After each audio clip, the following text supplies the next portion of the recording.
Hello students, आज हम मीर तक़ी मीर की दूसरी गज़ल पढ़ते हैं जो हमारे बीए फर्स्ट ईयर के निसाब में शपारे के अंदर शामिल है। कल हमने इससे पहले का जो वीडियो है, गुज़श्ता वीडियो के अंदर हमने मीर तक़ी मीर की एक गज़ल की तशरीह कर ली थी। आज हम उनकी गज़लों के अंदर से जो दूसरे नंबर की गज़ल है जो हमारे निसाब में शामिल है बीए फर्स्ट ईयर में, उसका आज हम मुतालिया करते हैं और उसकी तशरीह समझने की कोशिश करते हैं। इससे पहले आपको मालूम है कि हम मीर की हालत ज़िंदगी समझ चुके हैं, उनकी हालत ज़िंदगी से मुतालिक हमने गुफ्तगू की थी और उनकी शायरी की जो खसूसियात हैं मीर की वो भी हमने समझ ली थी और एक गज़ल हमने उनकी पूरी पढ़ ली है। अब हम उनकी दूसरी गज़ल जो है उसका मुतालिया करते हैं। गज़ल का जो मतला है वो क्या है? उल्टी हो गई सब तदबीरें, कुछ न दवा ने काम किया। उल्टी हो गई सब तदबीरें, कुछ न दवा ने काम किया। देखा उस बीमारी दिल ने, आखिर काम तमाम किया। मीर जो है क्या कह रहे हैं शेर के अंदर? देखो, बड़ी बहर की गज़ल है और हमने जब मीर की गज़लों की खुसूसियात आपको बताई थी तो हमने ये बताया था कि मीर के कलाम में मौसीक़ियत बहुत पाई जाती है, तरन्नुम बहुत पाया जाता है।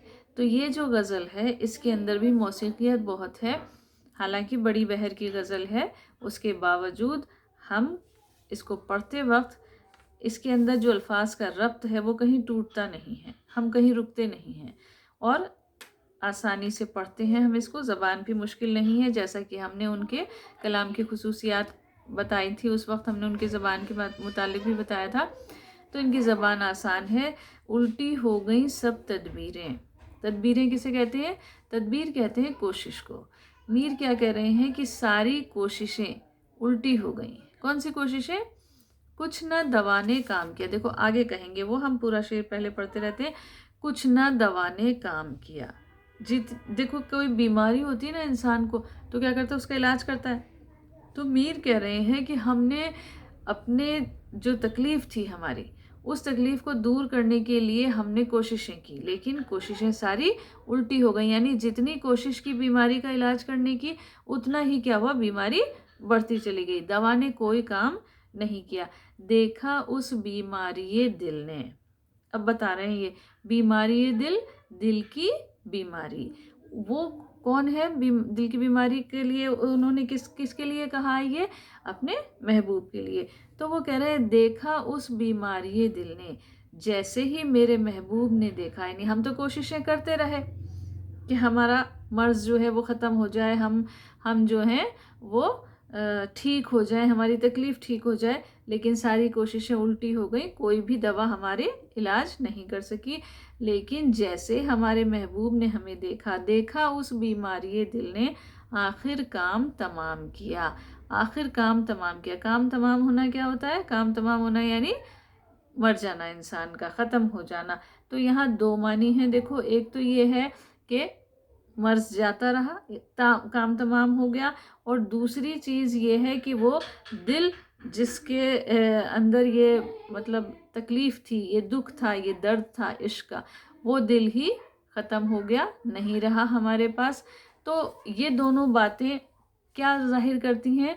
शायर की तकलीफ़ को, शायर के दर्द को बयान करती हैं कि शायर जो है वो, आशिक जो है वो इश्क के अंदर परेशान है, दुखी है, तकलीफ़ में मुब्तला है, और महबूब जो है वो उसकी तरफ मुल्तफ़ित नहीं है, यानी उसकी तरफ तवज्जो नहीं देता है। तो ये एक रिवायती बात होती है कि आशिक जो है वो महबूब से शिकायत करता है, अपने तकलीफ़ की शिकायत करता है कि तुम मुझ पर तवज्जो नहीं देते।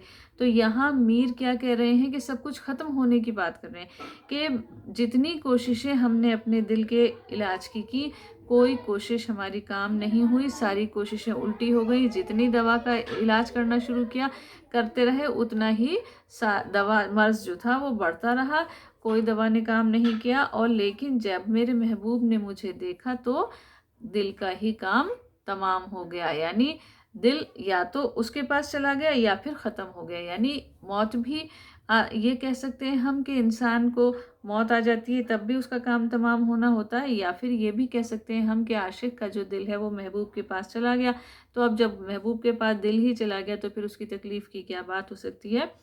तो ये कहने का मतलब ये है कि दवा ने तो कोई असर नहीं किया, लेकिन महबूब का जो असर है वो ये है कि दिल का ही काम तमाम हो गया।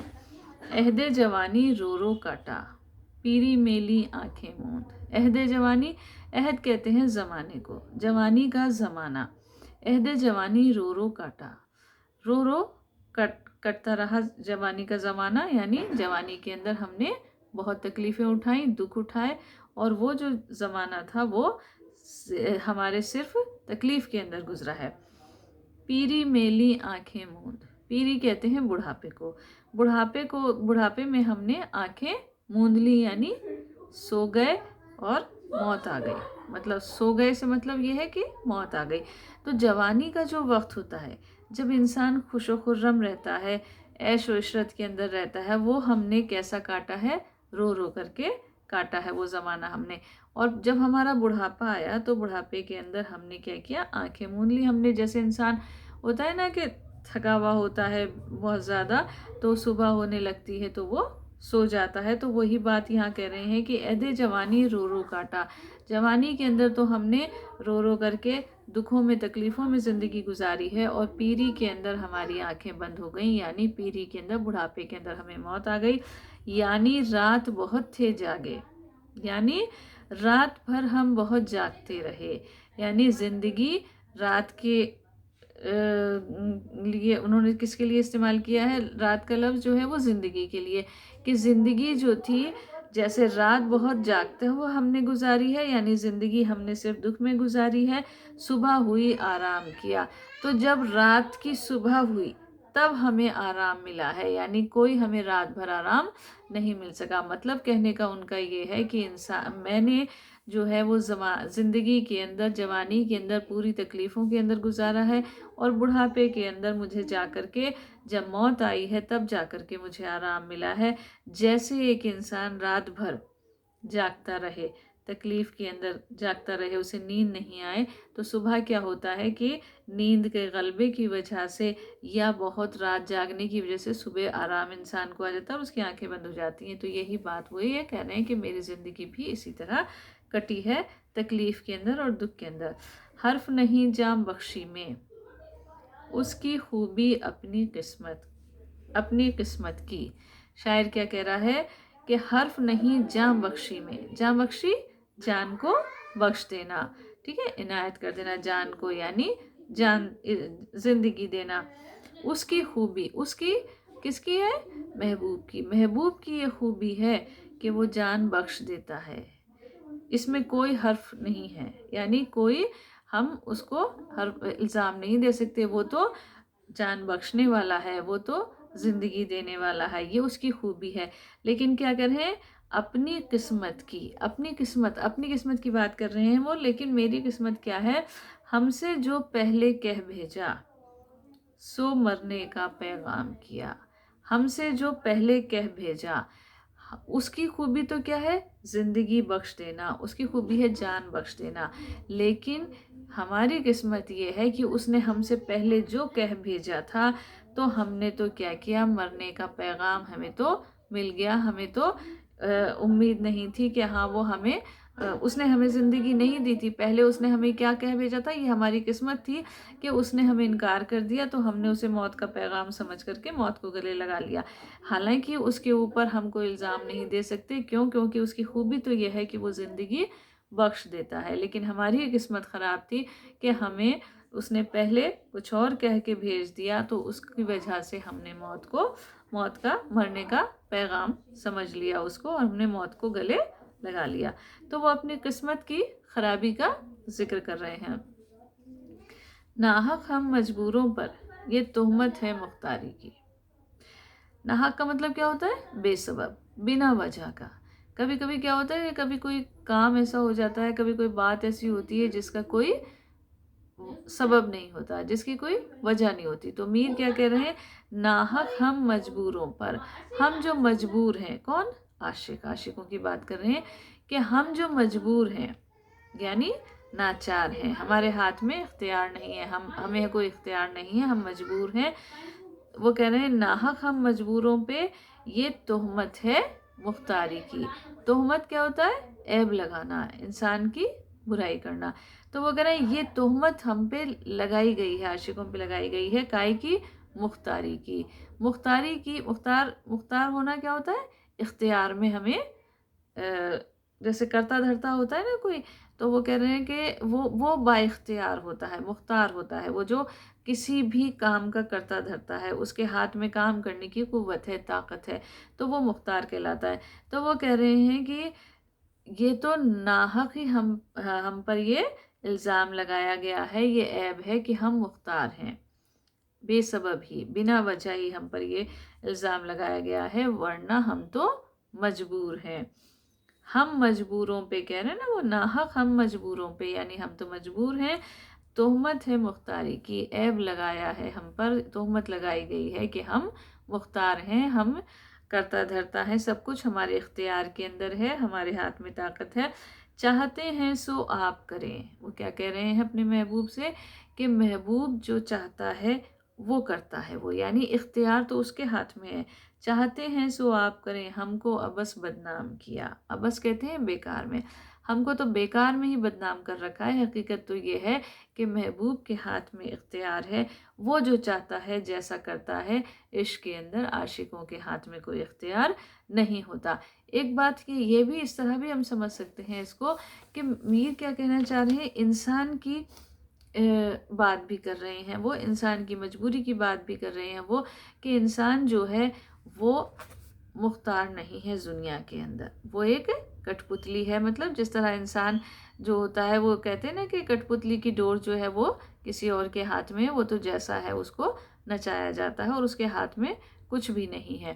تو یہ بات بھی میر اس شعر کے اندر کہہ رہے ہیں کہ انسان جو ہے وہ مجبور ہے، اس کے ہاتھ میں کوئی طاقت، کوئی اختیار نہیں ہوتا ہے، جو کچھ ہے وہ خدا کے ہاتھ میں ہے۔ انسان جو ہے وہ تو اس کے سامنے مجبور محض ہے، اور ہم پر صرف یہ کہا جاتا ہے، الزام ہے یہ ایک طریقے کا کہ ہم با اختیار ہیں، ہمارے ہاتھ میں اختیار ہے، اور ہم سب کچھ کر سکتے ہیں۔ تو یہ اس طرح بھی ایک بات اس شعر کے اندر نکلتی ہے، ایک پہلو یہ بھی نکلتا ہے۔ اب کیا کہہ رہے ہیں، ہم سارے رند اوباش جہاں کے مجھ سے سجود میں کہتے ہیں۔ کیا کہہ رہے ہیں، بانکے ٹیڑھے ترچھے تیکھے سب کا تجھ کو امام کیا۔ اب شاعر اس کے اندر کیا کہہ رہا ہے، سارے رند کا مطلب ہوتا ہے شرابی، اوباش کا مطلب ہوتا ہے جو گنڈے بدماش لوگ ہوتے ہیں نا، ان کے لیے کہا جاتا ہے۔ تو اس کہہ رہے ہیں سارے جتنے شرابی بھی کون سے اچھے ہوتے ہیں نا، تو وہ کہہ رہے ہیں سارے شرابی اور سارے اوباش گنڈے لوگ جو ہیں جہان کے، دنیا کے، مجھ سے میرے آگے سجدہ کر رہے ہیں، اور سجدہ کر کے مجھ سے کیا کریں، یعنی میرے آگے جھک رہے ہیں، اور مجھ سے جھک کر کے، مجھ سجدہ کر کے کیا کہہ رہے ہیں، بانکے ٹیڑھے ترچھے تیکھے، یعنی جتنے بھی بانکے ٹیڑھے تیکھے ترچھے لوگ ہیں، سب کا تجھے امام کر دیا ہم نے، یعنی تجھے ہم نے لیڈر بنا لیا ہے، تجھے سردار بنا لیا ہے۔ یہ بات مطلب وہ کہہ رہے ہیں کہ جتنے خراب ٹائپ کے لوگ ہیں دنیا کے اندر، وہ سب میرے آگے سجدہ کر کے مجھ سے کہہ رہے ہیں ہمارا امام تو ہے۔ تو یہ ایک طریقے کی بات ہے کہ جو میر ہیں وہ چونکہ ان کے اندر کیا ہے کہ تھوڑا سا مزاج کے اندر ان کے کیا تھا، خودداری تھی، اور جسے وہ اپنی بدمزاجی بھی کہتے تھے، بد دماغی بھی کہتے تھے، اس کا اثر بھی تھوڑا ان کے اندر تھا، تو وہ اس بات کو الگ الگ طریقے سے اپنی شاعری کے اندر بھی کہتے ہیں۔ تو انہوں نے کیا کہا ہے کہ دنیا کے اندر جتنے خراب قسم کے لوگ ہیں وہ سب مجھے اپنا سردار کہتے ہیں، اور میرے آگے سر جھکا رہے ہیں، یعنی سجدہ کر رہے ہیں میرے آگے۔ آج ہم اتنا ہی پڑھتے ہیں، کل ہم اس کے باقی کے اشعار کا مطالعہ کریں گے۔ امید ہے آپ لوگوں کو اس کے اشعار سمجھ میں آ رہے ہوں گے۔ ویسے ان کی زبان بہت آسان ہے، اور جو کچھ کہتے ہیں وہ بہت آسان زبان کے اندر، تشبیہات اور استعارات بہت آسان استعمال کرتے ہیں، تو آسانی سے سمجھ میں آ جاتا ہے۔ پھر بھی ہم اس کی بچے ہوئے جو اشعار ہیں ان کی آئندہ ویڈیو کے اندر تشریح کریں گے۔